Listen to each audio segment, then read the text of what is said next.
G'day, Tana Koto, welcome back to the Quasi channel. I know it's been a very long time, friends, but let me tell you, over the last 2 years, among other various things that I've been doing, I resumed my flight training, but under a different governing body here in Australia, which is Recreational Aviation Australia, which we'll shorten to RAAus, which is a self-governing body with oversight from the Civil Aviation Safety Authority. I believe there are similar organisations in North America, the UK and New Zealand. But what is the difference between a RAAus recreational pilot certificate and a private pilot's licence? Well, the difference is that we have limitations in aircraft size, which is also including takeoff weight, where and when we can fly. The fact that some would see as a bonus is a lack of medicals, lower minimum hours of training requirements as well. Now, RAAus pilots cannot fly at night or fly through cloud. We can only fly when conditions meet the visual flight rule minimums. We cannot fly into or too close to controlled airspace. Aircraft are small and very lightweight, being 1 and 2 seaters, with a maximum takeoff weight of 600 kilos for land-based and 650 kilos for seaplanes. The reason for the extra 50 kilo in seaplanes is generally they are amphibious, meaning they have retractable landing gear, and that system costs weight. So to try and keep things fair and even, extra 50 kilos was tacked on for seaplanes. All RAAus aircraft also have a speed limit of 120 knots with a maximum stall speed of 43 knots in landing configuration, which is basically full flat, ready to land. Most of the light sport aircraft I have come across in my little perusals do not get anywhere near 120 knots and stall at much slower speeds. So as you have probably seen, my first solo video is here on the channel. The aircraft that I am flying is an Vector Sportstar Max, an absolutely fantastic plane to fly, very forgiving and loves to be in the air, which is annoying when you're trying to land. Takeoff speed is at 60 knots with a climb out of 70 knots, indicated airspeed. But it wants to get off the ground at around 40, so you've got to sort of try and say, no, hang on a second. With it not wanting to come down without some gentle persuasion, which I've discovered in the air that at its landing speeds, it just wants to sit and float. Now, it is a completely different aircraft compared to the Cessna 172 RAAus I was flying in New Zealand, and required a slowdown of my thinking, meaning as the 172 is a faster aircraft, where I might be thinking 60 seconds ahead of where the 172 actually was, I had to slow down to only a matter of seconds ahead of the Sportstar due to everything happening slower and more immediately, which is why I think some high-hour GA pilots have issues when converting to RAAus certificates. That kind of muscle memory doesn't go away, and pilots like that need to be constantly thinking and relying on that muscle memory to fly these aircraft. The reason I have chosen to do a recreational pilot certificate versus a private pilot's license is due to the idea of majority mission. An idea I came across when I was looking at, just for shits and giggles basically, buying my own aircraft. Don't have the money to buy my own aircraft, but I was looking into it. Basically, it is what I want to do versus what I am most likely to do 90% of the time. I would love to be able to fly a 4-seater Cessna 172 or a 6-seater Beechcraft Baron, but it makes no sense when the needs of those capabilities that they have, like speed and passenger and weight capacity, would only be 10% of my usage and add unnecessary costs to maintain the license and ratings. The other 90% would be just myself flying with maybe one other person in the right-hand seat from time to time.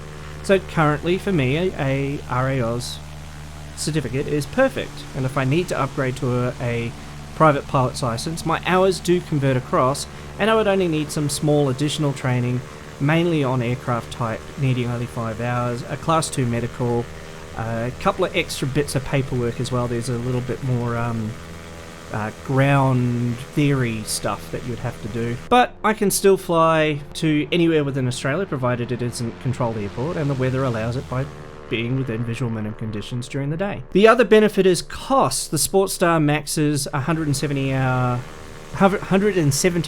per hour private hire versus the $270 in the Cessna 172S from my flight school. Also, if I ever am in the position to own my own aircraft, a light sport aircraft, which I'm actually looking at, the Morgan Aeroworks Cougar Sierra 200, which is a trailerable light sport, can run on 95 octane petrol or MoGas at about $1.60-ish per litre currently, versus Avgas, which is at around $2.30 to $2.50 a litre, with a lot of light sport aircraft having burn rates of around 15 litres per hour versus something like the 172's 42 litres per hour. You can see why someone would want to use a light sport aircraft for personal use, and with the ability to do your own maintenance on the aircraft when you have the appropriate training, can really bottom out the cost of owning and operating a light sport aircraft. The option of self-maintenance does exist in the general aviation space, but not to the extent afforded to light sport owners. So for me, RAAus makes more sense for my current needs and wants for flying. One day I will find myself needing more flexibility, like night flying, instrument rating, passenger and cargo capacity, and needing to get in and out of controlled airspace, which then I will upgrade my certificate to a private pilot's license with instrument and night VFR ratings. But until then, I'm going to enjoy being able to fly affordably, reasonably, under my recreational pilot certificate. Since writing this script, I've been having second thoughts about having a pure recreational pilot certificate, as I've been doing flight training in the 172S at the flight school.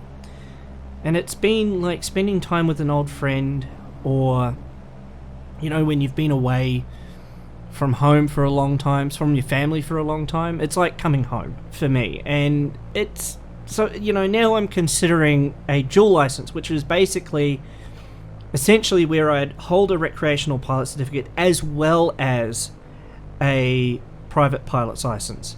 So, which kind of affords me a little bit more flexibility as well.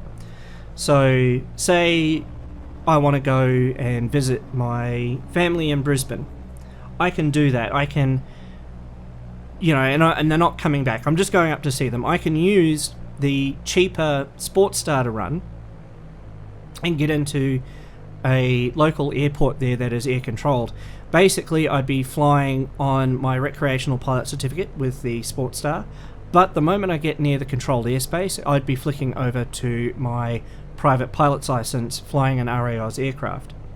So I'm allowed to do that, I believe. As my instructor has been telling me, yeah, that should be fine. The other thing I could then do is, if I wanted to grab some of my family from Brisbane, say they're like, oh, we want to come down and visit. I go, okay, no worries. We'll see what, you know, how long are you wanting to come down, when are you coming down. We'll look at the, you know, weather and what it's doing and stuff like that, and I'll come and pick you up from the airport. You know, I'll fly up, you know, this will be your baggage limit, etc. You know, this is how much we can take. And then I'll come up and I'll pick you up from an airport. I'll meet you at Archerfield. And then I can hire and if the plane is available, you know, I'd say, yeah, the plane's available, so I can hire the club, my Aero Club's 172M, which Wiz, and go up there and pick them up instead.